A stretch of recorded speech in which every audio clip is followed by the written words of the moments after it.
Du 9 au 12 janvier, FR3 et le FIPA vous invitent au Festival de Cannes de la télé.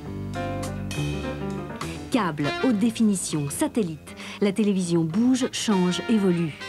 Entrée libre pour découvrir les images de demain et voir en avant-première les meilleures émissions des télévisions du monde entier. Alors tous à Cannes du 9 au 12 janvier pour la fête de la télé. Sachez que si vous souhaitez assister à compter du 6 janvier à l'émission Zappé n'est pas joué, présentée par Vincent Perrault, vous pouvez téléphoner au 40 03 62 58 afin d'avoir tous les renseignements nécessaires. Notez bien le 40 03 62 58. Pour aujourd'hui à 18 h, nous rejoindrons Pascal Sanchez pour une pêche d'enfer, le magazine des 15-25 ans. 18 h 30 sera l'heure des questions pour un champion, un spécial célébrité du côté des sportifs. Puis à 19 h, rendez-vous avec l'information du 19-20, suivi à 20 h 10 de la classe. Quant à votre soirée, elle débutera à 20 h 45 avec Le Prince de Madrid, une opérette inédite de Francis Lopez avec Luis Mariano et Maria Murano. Pour l'instant, cap sur l'espace avec Patrick Baudry et Vincent Perrault. Excellente fin d'après-midi sur FR3.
Stop.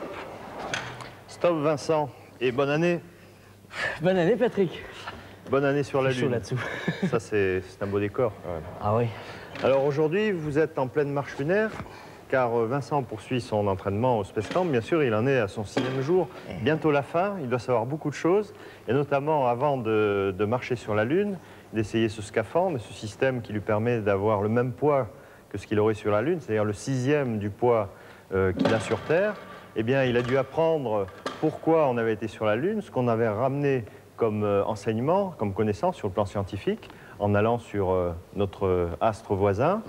Et enfin, donc, ce sont les travaux pratiques, la sensation d'une part de peser moins lourd, de voir les problèmes et les difficultés que ça pose pour se déplacer, et aussi les difficultés que pose l'utilisation d'un scaphandre.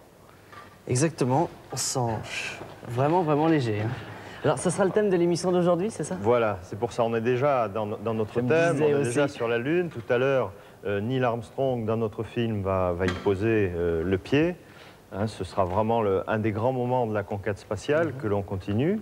Et pourquoi on a été sur la Lune, comment on y a été, pourquoi il fallait être capable d'effectuer des rendez-vous, d'effectuer des manœuvres extrêmement difficiles. Ouais, j'imagine que ce n'est pas un voyage qui se fait en une seule fois.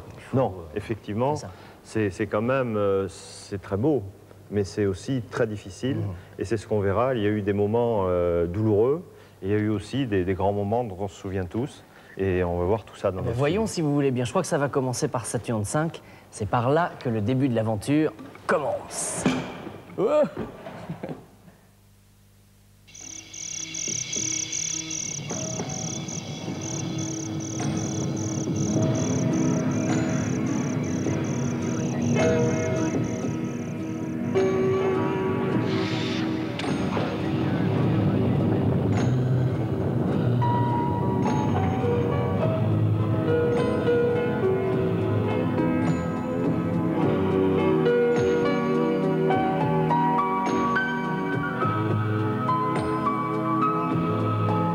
Un Américain sur la Lune avant la fin des années 60.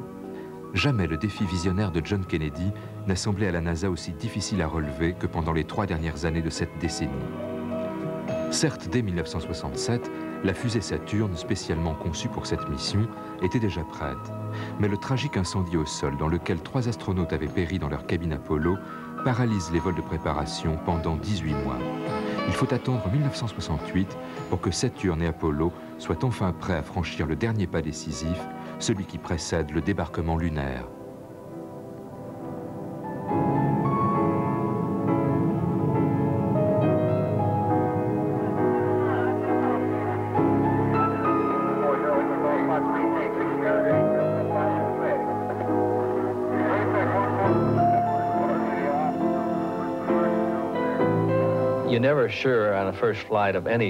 On n'est jamais sûr lors du premier vol de n'importe quel engin qu'on a bien fermé tous les trous qu'il pouvait y avoir.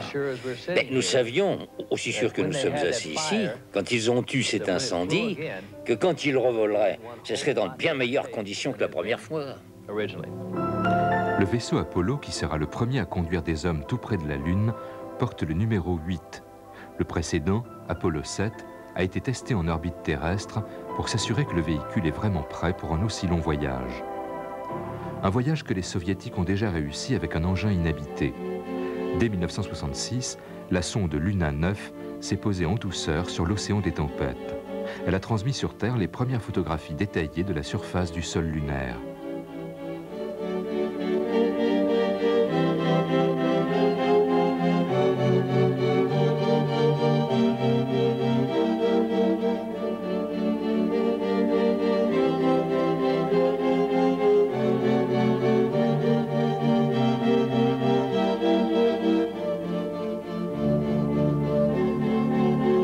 Les images transmises par Luna 9 confirment que la Lune est criblée de cratères de météorites, mais que rien ne semble s'opposer à ce que l'homme puisse y poser le pied. Mais cet homme, sera-t-il russe ou américain? La question obsède ces derniers, surtout lorsque leurs services secrets leur apprennent que les Soviétiques disposeraient eux aussi, depuis peu, d'une énorme fusée adaptée au voyage vers la Lune.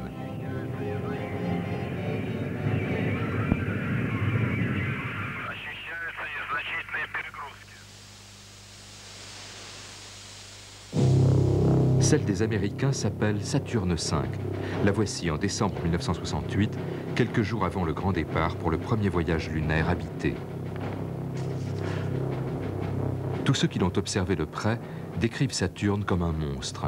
C'est sans doute qu'elle est à l'échelle du trajet colossal qu'elle doit faire accomplir à ses passagers.